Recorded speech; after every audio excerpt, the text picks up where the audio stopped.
কর্মসংস্থানের জন্য আমাকে সবচেয়ে বেশি গুরুত্ব দিতে হবে শিক্ষা সংস্কারে। শিক্ষায় দক্ষতা ভিত্তিক আমরা যদি শিক্ষা ব্যবস্থা গড়তে পারি, তাহলে তারুণ্যের যে কর্মসংস্থান সেটার সমস্যা সমাধানগুলো সম্ভব। পাশাপাশি আমাদের জনস্বাস্থ্য, পরিবেশ এবং কৃষি, এই কৃষি খাতের আমাদের ব্যাপকভাবে মডার্নাইজেশন করতে হবে। আরেকটা জিনিস আমরা সবচেয়ে বেশি গুরুত্ব দিতে চাই, যেটা এই গণঅভ্যুত্থানের পরেও যে কমিশন হয়েছে, স্থানীয় সরকার কমিশন, কিন্তু সেটা নিয়ে আমরা আলোচনা করি নাই। ফলে বিকেন্দ্রীকরণ, আমরা জানি গণতন্ত্রের জন্য বিকেন্দ্রীকরণ প্রয়োজন এবং স্থানীয় সরকারকে শক্তিশালী করা প্রয়োজন।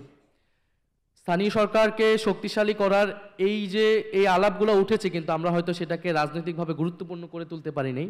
ফলে আমাদের সামনের দিকে লক্ষ্য থাকবে এই স্থানীয় সরকারকে শক্তিশালী করার এবং এই যে কমিশনের যেই সংস্কার প্রস্তাবনাগুলো রয়েছে সেগুলোকে যাতে আমরা সামনে রাজনৈতিকভাবে গুরুত্বপূর্ণ করে তুলতে পারি।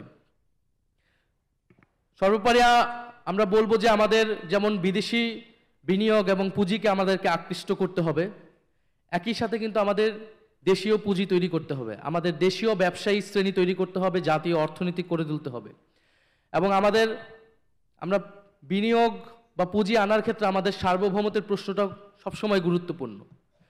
আমরা যেই দেশ থেকে পুঁজি আনবো বা যেই দেশকে আমরা অর্থনীতিতে বেশি সুযোগ করে দেবো, তারা রাজনৈতিকভাবে কিন্তু প্রভাব বিস্তারের চেষ্টা করবে। এবং বিগত সময়ে আমরা দেখেছি যে আমাদের পার্শ্ববর্তী দেশ, তারা নানা ধরনের অর্থনৈতিক সুবিধা পেয়েছে এবং রাজনৈতিক প্রভাব খাটাতে পেরেছে। ফলে সেই সার্বভৌমত্বের প্রশ্নকে সামনে রেখে আমাদেরকে দেশীয় অর্থনীতি তৈরি করতে হবে। কিন্তু আমাদের দেশীয় ব্যবসায়ী যারা,